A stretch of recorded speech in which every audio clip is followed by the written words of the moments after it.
This security camera at a Chevron gas station in Auburn, Alabama, records a young woman walks through the front door alone at 11:21 p.m.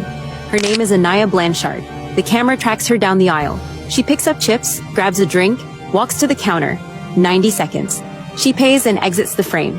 But the camera caught something else first. A man is already inside that store. He is 30 years old. His name is Ibrahim Yazid. The footage shows him buying alcohol. It also shows him looking in Anaya's direction, watching her. Then the same camera records something that will become the center of a criminal investigation. Ibrahim Yazid exits through the passenger side of a black Honda CR-V, Anaya's black Honda CR-V. Minutes later, a second security camera at a nearby gas station picks up the same vehicle. Now let me tell you who Anaya Blanchard really was. She was 19 years old, a student at Southern Union State Community College studying early childhood education. She had big plans. She wanted to transfer to Auburn University and build a career working with children. And she was already living that dream in small ways. Anaya worked as a nanny for a local family. She didn't just watch their kids, she loved them like they were her own. The children adored her. Their mother, Karina Thomas, said Anaya never missed a day of work. Never. Anaya grew up in Homewood, Alabama. She graduated from Homewood High School where she played softball. She was the daughter of Elijah Blanchard, a businessman and pastor, and Angela Haley Harris, a registered nurse. Her stepfather was Walt Harris, a UFC heavyweight fighter ranked 9th in the world at the time. Walt had been in Anaya's life since she was 3 years old. He didn't just think of her as a stepdaughter. She was his daughter in every way that mattered. Anaya was also incredibly close with her brother, Elijah Jr. The two of them were best friends. When Elijah moved to Auburn for college, Anaya followed him there. She wanted to stay close to him. That's the kind of person she was. Everyone who knew Anaya described her the same way. Kind, prayerful, selfless. She always put other people first, even when she was struggling herself. Her friends said she was a leader. She made everyone around her feel okay. She was the sunshine on their rainy days. But there was something else about Anaya that most people didn't know. Her roommate, Sarah O'Brien, later revealed that Anaya had nightmares. Nightmares about being kidnapped or murdered. It was one of her biggest fears.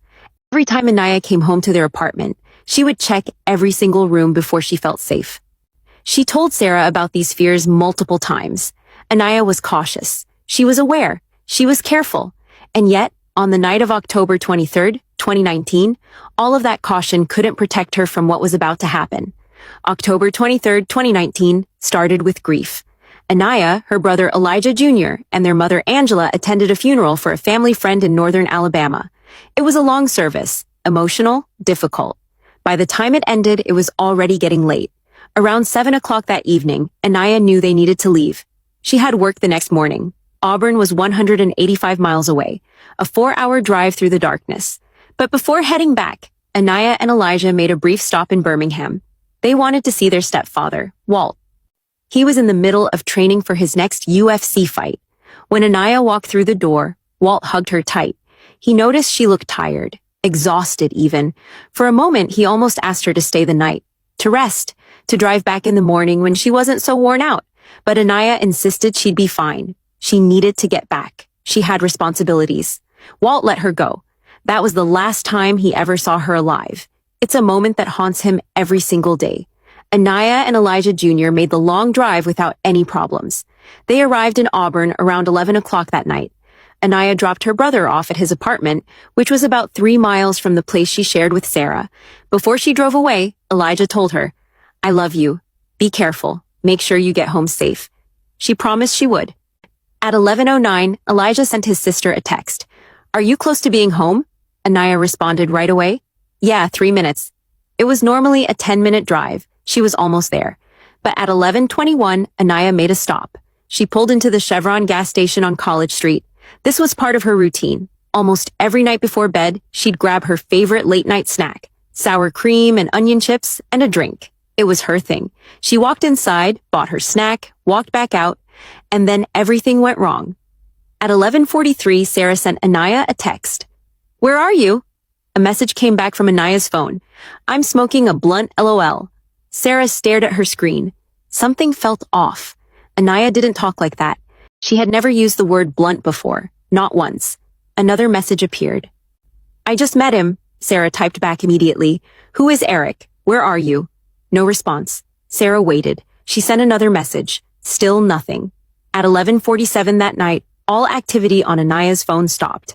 No more texts, no more calls, no more location updates, nothing. Sarah tried to tell herself that maybe Anaya was fine. Maybe she'd just met someone and lost track of time. But deep down, she knew. Something was very, very wrong. By the next morning, that feeling would turn into a nightmare. The morning of October 24th started like any other morning for Angela. She picked up her phone to FaceTime her daughter. It was their daily ritual. They talked every single morning. But this time, Anaya didn't answer. Angela thought maybe she was busy. Maybe she was still asleep. She'd try again later. Meanwhile, Sarah woke up and walked to Anaya's bedroom. The door was open. The bed hadn't been slept in. Anaya wasn't there. Sarah's heart started racing. She looked around the apartment. Anaya's dog, Blue, was alone. Anaya would never leave Blue by himself overnight. Never. Then Sarah got another call. It was from Karina Thomas, the mother whose children Anaya cared for. Anaya hadn't shown up for work. She wasn't answering her phone. This was unprecedented. Anaya never missed work. Not once. Sarah immediately called Elijah Jr. The moment he heard her voice, he knew. Something was catastrophically wrong. Elijah called his parents. Angela and Walt didn't waste a second. They jumped into their truck and started driving. Auburn was 2 hours away. Angela would later describe it as the hardest drive of her entire life. Every terrible possibility raced through her mind. She knew in her gut that something wasn't right. When they arrived, they found Anaya's apartment exactly as she had left it the night before. Her things were there, her dog was there, but Anaya was gone. Word spread fast. Anaya's friends dropped everything to help. Hannah, one of her closest friends, lived 3 hours away. She got in her car and drove straight to Auburn. That same day, Anaya Blanchard was officially reported missing to the Auburn Police Department. The next day, October 25th, police made a discovery. They found Anaya's black 2017 Honda CR-V abandoned at an apartment complex in Montgomery. That was 55 miles away from